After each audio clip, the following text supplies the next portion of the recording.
সম্মানিত সংগ্রামী প্রিয় নগরবাসী, আসসালামু আলাইকুম রহমতুল্লাহ। সবাইকে ঈদ মুবারক। আমরা জানি ঈদুল আজহা মুসলিমদের জন্য একটি স্মৃতিবাহী ঐতিহাসিক ঘটনা। এই কোরবানির ঈদ বা কোরবানির যে কার্যক্রম, এটা মানব সৃষ্টির শুরু থেকেই তথা প্রথম নবী এবং প্রথম মানব হযরত আদম আলাইহিস সালাম থেকে শুরু করে শেষ নবী মুহাম্মদ রাসূলুল্লাহ সাল্লাল্লাহু আলাইহি সাল্লাম পর্যন্ত এবং কিয়ামত পর্যন্ত এই ধারা অব্যাহত থাকবে। বিশেষ করে এটি বেশি তাৎপর্যপূর্ণ সাইয়্যিদিনা ইব্রাহিম আলাইহিস সালামের সাথে রিলেটেড। তিনি এবং তার পুত্রকে আল্লাহর পক্ষ থেকে কোরবানির যে আহ্বান এবং সেই আহ্বানে তার এবং তার সন্তানের যে দ্রুততম সাড়া, এটাকে ইতিহাসে স্মরণীয় করে রাখার জন্য আজকে যুগ যুগ ধরে এই কোরবানির প্রথা চালু রয়েছে। এটা মুসলিমদের জন্য আল্লাহর পক্ষ থেকে একটা নেয়ামতও বটে।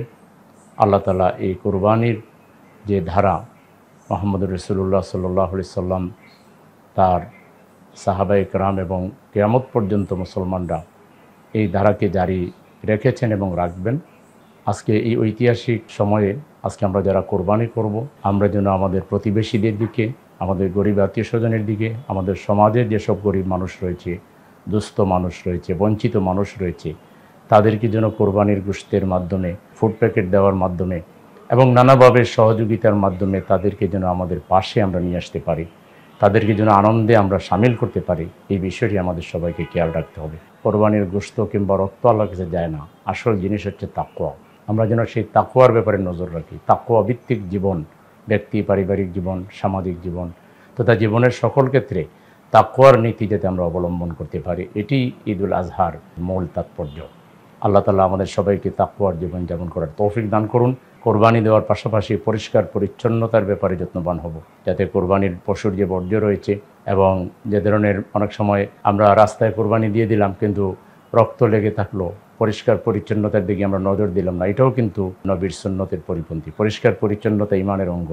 অতএব আমরা চেষ্টা করব একদিকে যেমন আল্লাহর নির্দেশ বাস্তবায়ন করে, নবীর সুন্নাহ বাস্তবায়ন করে আমরা কোরবানি দিব, পাশাপাশি সমাজ জীবনে যাতে পরিবেশের কোনো ক্ষতি না হয় সেই দিকে আমরা সবাই নজর রাখবো। আল্লাহ তাআলা আমাদের সবাইকে যেভাবে কোরবানি আল্লাহর ইচ্ছে আমরা করছি এবং এই কোরবানির মাধ্যমে আমরা আমাদের গরিব আত্মীয় স্বজন এবং সমাজের দিকে আমরা যেমন নজর রাখবো, ঠিক তেমনি একটি কল্যাণময় সমাজ প্রতিষ্ঠায়, একটা মানবিক সমাজ প্রতিষ্ঠায় আমরা সবসময় সদা তৎপর থাকবো। একটা মানবিক নেতৃত্ব, একটা আল্লাহওয়ালা নেতৃত্ব আমরা এই সমাজে যেন প্রতিষ্ঠা করতে পারি।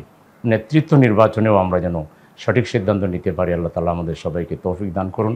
সবাইকে ঈদ মুবারক।